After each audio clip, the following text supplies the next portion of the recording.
ವಿಚಿತ್ರವಾದ ಒಂದು ಪ್ರಶ್ನೆ ಅನ್ಸುತ್ತೆ. ಹೌದು. ಯಾಕೆಂದರೆ ಸಾಮಾನ್ಯವಾಗಿ ಹೆಣ್ಣು ಮಕ್ಕಳು ಭಯ ಬೀಳೋದು ಅಳೋದು ಸಾಮಾನ್ಯ ಇರುತ್ತೆ. ಗಂಡಸ್ರು ಅಳೋದು ಅಂದರೆ ಎಲ್ರಿಗೂ ಆಶ್ಚರ್ಯ, ಏನಿದು ಗಂಡಸಾಗ್ಬಿಟ್ಟು ಅಳ್ತಾನಲ್ಲ ಇವನು ಅನ್ಸುತ್ತಲ್ಲಮ್ಮ. ಹೆಂಗಸತ್ರ ಓಕೆ, ಗಂಡಸತ್ರ ಹೆಣ್ಸ್ಕತೆ ಏನಾಗಬೇಕು?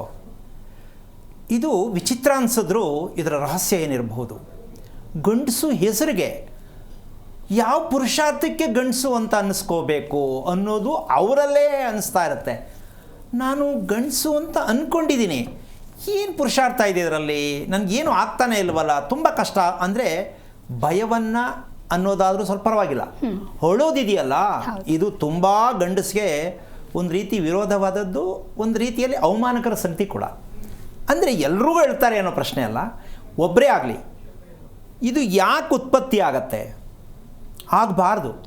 ಕೆಲವರು ಮನೇಲಿ ಹೆಂಗಸರು ಸ್ಪೀಡು, ಅಯ್ಯೋ ಏನು ಉಪಯೋಗ ಅಲ್ಲ, ಹೆಂಡತಿ ಹತ್ರ ಮಾತಾಡಪ್ಪ, ಗಂಡದೇನು ನಡೆಯಲ್ಲ, ಹೆಂಡತಿ ಹೇಳಿದ್ಮೇಲೆ ಮುಗೀತು, ಗಂಡದೇನು ನಡೆಯಲ್ಲ, ಈ ಥರದ್ದು ಒಂದು ಸಂಸಾರಗಳು ಸಾಕಷ್ಟಿರುತ್ತೆ. ಆದರೆ ಏನು ಮಾಡೋದು, ಯಾರೋ ಒಬ್ರು ಧೈರ್ಯವಾಗಿದ್ದರೆ ಸರಿ ಬಿಡು ಅಂತ ಹೆಂಗೆ ಹೇಳ್ಕೊಂಡು ಹೋಗ್ತಿರ್ತಾರೆ. ಆದರೆ ಅಲ್ಲೂ ಕೆಲವೊಂದು ಸಂದರ್ಭದಲ್ಲಿ ನೇರವಾಗಿ 4 ಜನದ ಎದುರುಗಡೆ ನಮ್ಮ ಯಜಮಾನ್ರ ಕೈಲಿ ಏನೂ ಮಾಡೋಕ್ಕಾಗಲ್ಲ, ನೀವು ಅವ್ರಿಗೇನು ಹೇಳಬೇಡಿ, ಅದೇನು ನನಗೆ ಹೇಳಿ ಅಂತ ನೇರವಾಗಿ ಹೇಳ್ಬಿಟ್ಟಾಗ ಅವನ ಸ್ಥಿತಿ ಯಾವ ಮಟ್ಟಕ್ಕೆ ಹೋಗುತ್ತೆ, ನಾನು ಯಾಕಾದ್ರೂ ಇದ್ದೀನಿ ಗಂಡಸು ಅಂತ.